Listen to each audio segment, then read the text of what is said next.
Hello students, welcome to my channel Chandra Academy. I am Chandrashekhar Singh और आज मैं आप लोगों को इंग्लिश के कुछ फ्रेजेस का प्रयोग करना सिखाऊंगा कि इंग्लिश में फ्रेजेस का प्रयोग कैसे होता है। फ्रेजेस बहुत ही मोस्ट इम्पॉर्टेंट टॉपिक होता है। फ्रेजेस का प्रयोग अक्सर हम अपने दैनिक जीवन में वाक्यों को प्रभावशाली बनाने के लिए करते हैं और ये हमेशा सेम मीनिंग रखते हैं, अर्थात इनका अर्थ कहीं नहीं, किसी भी कंट्री में इनका अर्थ नहीं बदलता है। तो आइए हम लोग देखते हैं कि फ्रेजेस का प्रयोग और उनका अर्थ क्या है, कैसे हम इसका अपने लाइफ में प्रयोग कर सकते हैं और कैसे हम इसका इंग्लिश में प्रयोग कर सकते हैं, इसको हम लोग देखते हैं। तो पहला है all in all. All in all यानी सर्वे सर्वा।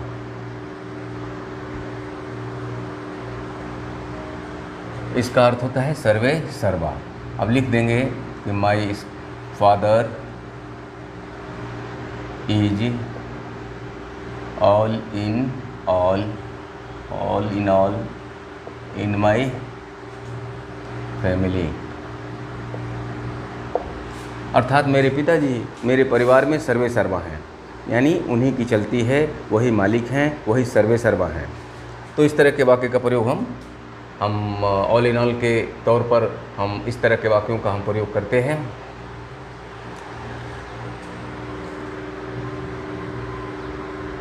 दूसरा एट ऑल।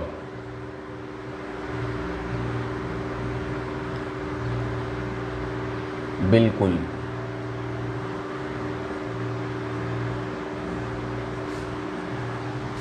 एट ऑल का प्रयोग हमेशा नेगेटिव सेंस में होता है, या अफर्मेटिव सेंस में इसका प्रयोग नहीं होता है। हमेशा नकारात्मक भाव जब होते हैं तभी हम एट ऑल का प्रयोग करते हैं। तो जैसे she has no money at all, यानी उसके पास बिल्कुल पैसे नहीं हैं। नेगेटिव सेंस में इसका हमने प्रयोग किया। Number 3 at stake.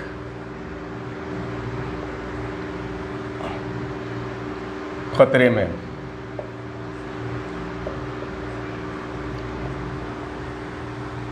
His life is at stake. उसका जीवन खतरे में है। अगला हम देखते हैं इंस्टीड ऑफ। बदले में।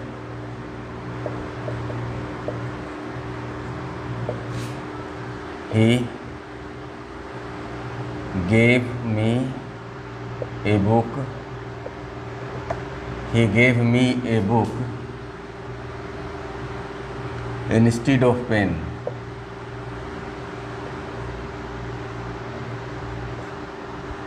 Pen. Instead of means बदले में। इसको हम के बदले में लिख सकते हैं। इंस्टीड ऑफ के बदले में। He gave me a book instead of pen. उसने मुझे कलम के बदले एक पुस्तक दिया। ही गेव मी ए बुक, उसने मुझे पुस्तक दिया इंस्टीड ऑफ पेन, कलम के बदले। तो पांचवा है इन लिeu ऑफ। इसका भी अर्थ होता है यही, के बदले में। तो इसको हम लिख सकते हैं he ate a mango in lieu of apple. उसने सेब के बदले आम खाया। He ate a mango in lieu of apple. Number 6 milk and water.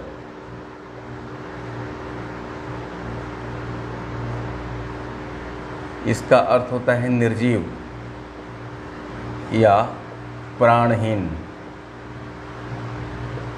देखिए, फ्रेजेज में ऐसा लगता है कि उसका शाब्दिक अर्थ यदि हम देखें तो शाब्दिक अर्थ जो है मिल्क एंड वाटर, दूध और पानी, ऐसा लगता है कि दूध और पानी, लेकिन इसका फ्रेजेज में अर्थ जो होता है वो होता है निर्जीव, प्राणहीन। ही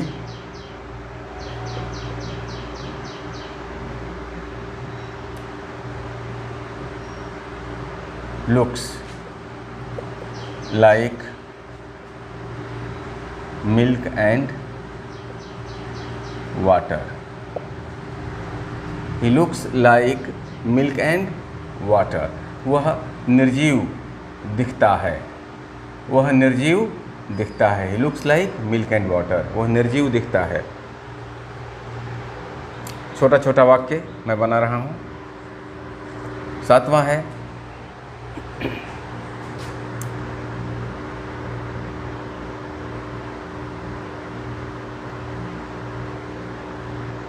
ब्लैक एंड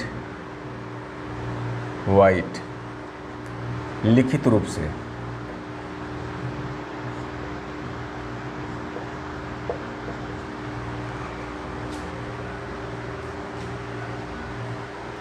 लिखित रूप से हम किस तरह का वाक्य इससे हम बना सकते हैं। ब्लैक एंड वाइट का मतलब श्याम श्वेत नहीं होगा, काला या उजला नहीं होगा। इसका फ्रेजेस में प्रयोग होगा लिखित रूप से। The headmaster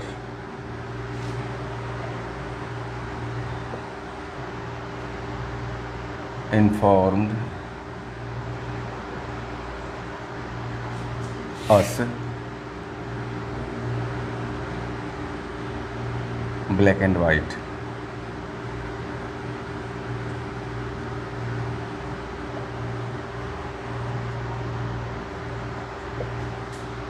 The headmaster informed us, black and white.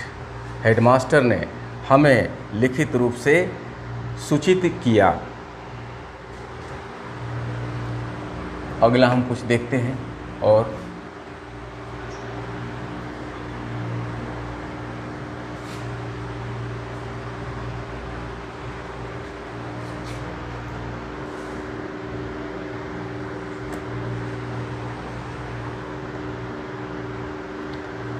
Cats and dogs. मूसलाधार।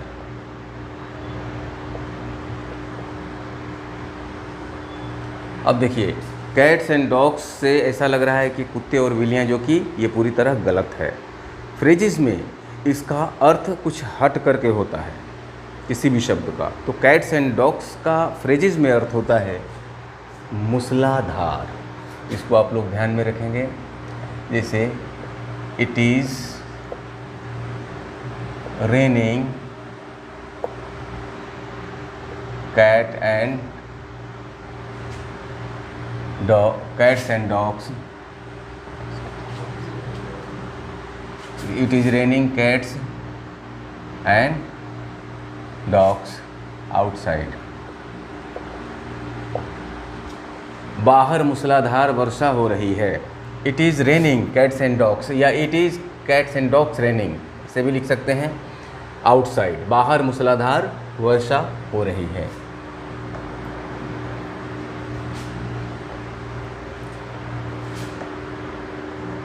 अब हम आते हैं कैट एंड डॉग। कलहपूर्ण। ये ऐसा लग रहा है कि कैट एंड डॉग कुत्ते और बिल्ली, लेकिन ये रॉन्ग है। फ्रेजेस में कैट एंड डॉग का जब जिक्र आता है तो उसका अर्थ होता है कलहपूर्ण। कलहपूर्ण का मतलब जिसमें कलह हो, झगड़ा हो, शांति न हो।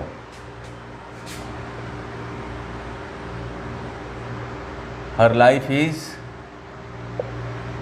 Cat and dog.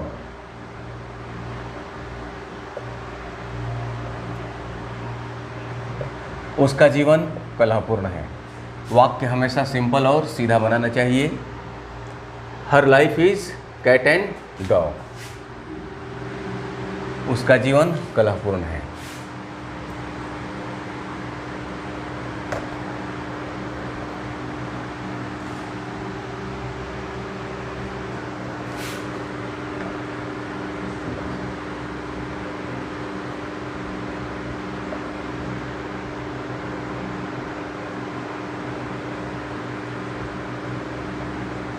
Black sheep का मतलब होता है नीच या बदनाम।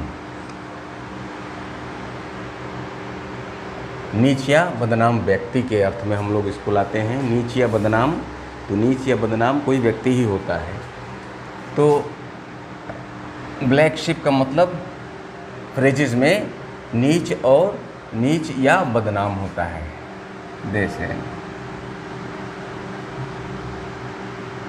मदन इज ए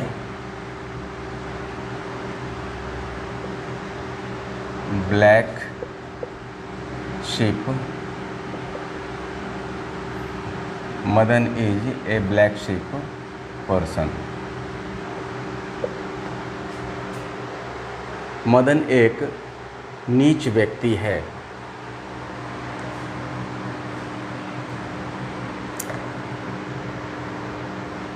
फ्रेजेस का प्रयोग पूरे वर्ल्ड में किया जाता है और ये बहुत ही इम्पोर्टेंट होते हैं।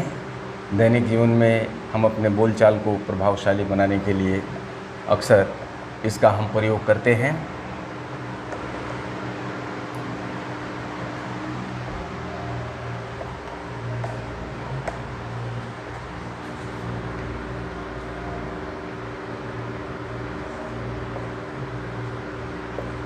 इन टोटो, पूर्ण रूप से। इन टोटो का मतलब पूर्ण रूप से। इसका वाक्य होता है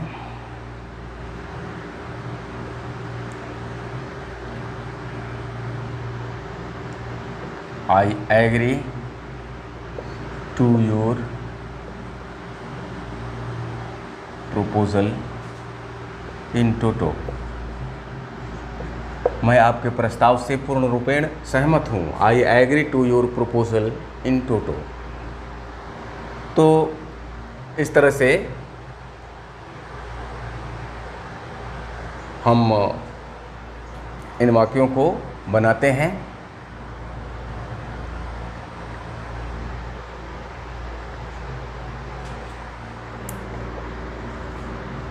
get rid of,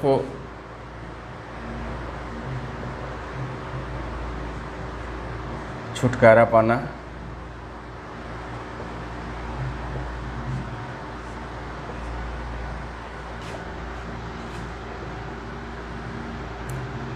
India got read of,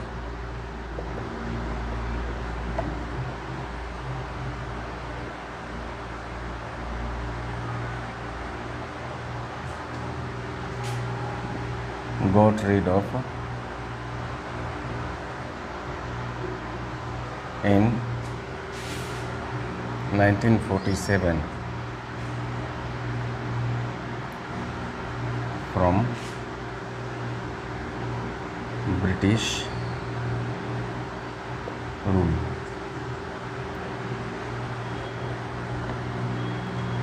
India got rid of in 1947 from British rule. India 1947 में ब्रिटिश रूल से, ब्रिटिश शासन से छुटकारा पाया। India got read of in 1947 from British rule.